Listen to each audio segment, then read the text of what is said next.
Hello, YouTube's most opinionated marimbist here, maybe the world's most opinionated marimbist.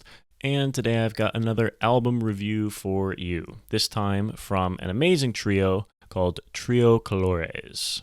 Trio Colores was founded in 2017. It is made up of Matthias Kessler, Luca Staffelbach, and Fabian Ziegler. They have put out a wonderful album called In Couleur that tackles a ton of my favorite literature from impressionist composers, and I'm excited to review it. I'll link Trio Colores' YouTube channel, their album, and their website in the description. Make sure you check them out and follow them. All of the arrangements on this album seem to be done by Luca Staffelbach, and I want to go ahead and congratulate him on an incredible amount of work, making some great arrangements of really just note-heavy and harmonic-heavy pieces. Forgive my American pronunciation throughout this video, but the piece that starts us off is Camille Saint-Saëns's Danse Macabre. This is a wonderful and entertaining arrangement, a few interesting note choices and leaps, but it's clean ensemble playing, very entertaining for this spooky piece. This is a piece I myself have recorded. I know it's a ton of fun to play, and the trio does a great job here as a nice opener. I notice immediately that the reverb is a bit high for me. The vibraphone sounds wonderful, but the marimbas are perhaps a bit blurry. That's something I'm going to be watching out for in the rest of the album. After that spooky but ultimately light intro, we have a really serious piece of repertoire here, and one of my favorites, Ravel's Tombeau de Couperin, and this is wonderful to hear arranged for trio. The prelude starts out, and I immediately notice that the reverb package does work better here. It gives a very nice hazy sound for the Ravel, although I am going to continue to keep track of this. There's a moment around 2 minutes with some incredible trade-offs between the marimbas. Just as I was starting to get bored of the vibraphone playing the melody the whole time, some great marimba writing is employed here to keep the listener engaged and provide some unpredictability to the arrangement. Once again, very clean playing. This movement is becoming popular among percussionists. I myself would like to record it, and for good reason. It just works. This arrangement works. The playing is fantastic. This prelude for Ravel's Tombeau is a slam dunk. Very well done. As we move into the fugue, I think this is a bit too ringy. You can already tell I'm very off and on about the reverb here. I think it's just a bit uncanny to never let these percussion instruments have short and percussive sounds. Tighter articulation here, or maybe just more variety of articulation, especially since you have control over that with multiple vibraphones on this arrangement. I think that would have brought out the counterpoint of this movement a lot better and set you up for success later on in the album as well. For example, as we move into the fourlaine, I'm definitely wanting more marimba. The sound palette at like a 1 minute and 19 seconds or 2 minutes and 30 seconds is just lovely. More of that, please. I'm constantly otherwise kind of on edge of being bored with the vibraphone solo with marimba accompaniment. Great chord voicings here. The harmonies are delicious. 4 minutes 45 seconds is another fantastic moment. I'm very impressed with the arrangement in the later sections of this piece. There's some more variety there, and again, just some wonderful harmonies to listen to. The rigodon is a bit too hazy for me. I would love this to be positively rambunctious, maybe incorporating a xylophone in the opening and then going back to vibraphone in the lyric middle section would provide us a lot of tonal variety. As we arrive in the minuet, I'm feeling that the recording setup, balance between mics, and reverb package are all the same on every piece so far.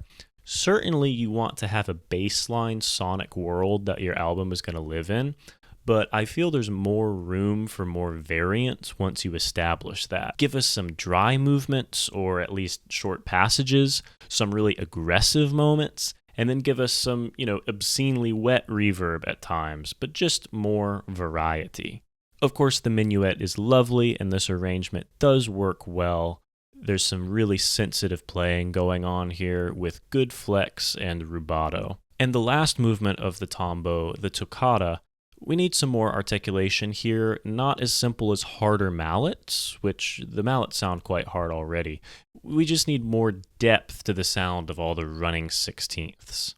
This movement is a lot of fun. The melodies are jumping around. There's a lot of drama, very well played. The climax at around 3 minutes and 35 seconds didn't have nearly the energy it should have. Don't place too much import on the moto perpetuo that you lose the Schenkerian peak of this entire piece. A delightful discovery for me on this album was the next piece, Toccata for Two Pianos by Germain Tailleferre. I was immediately put into a very interesting rhythmic and harmonic world. A great job in the arrangement of putting the vibraphone in the middle voice and then having it poke out for odd modal splashes. I should have mentioned earlier, there's some really amazing tones coming from the low end of the marimba, a beautiful sound, and maybe that's why I've been wanting more marimba as compared to vibraphone, because it's just such a great sound. Being unfamiliar with this piece was delightful and perhaps helps with my objectivity a bit.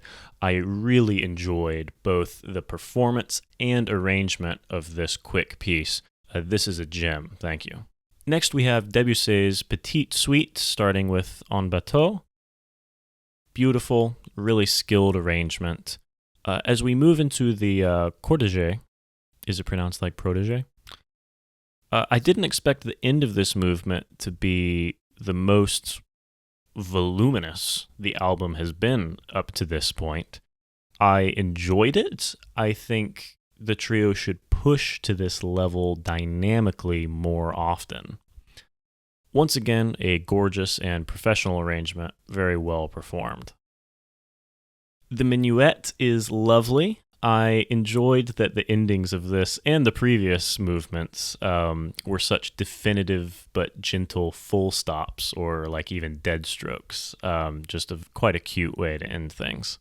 And the ballet is another very enjoyable arrangement. I love the marimba taking over the motifs and some great rubato and flexibility in this performance. Nice. Then we get another treat with Scaramouche by Darius Milhaud. I'm not normally ever one to tire of hearing Debussy and Ravel, but paired against that lusciousness, the slightly off-kilter nature of Milhaud's rhythms, and particularly his melodic content, those moments of quirkiness really shine here in comparison, and they're wonderful to hear. The vif first movement here is really energetic, precise, and well-balanced playing.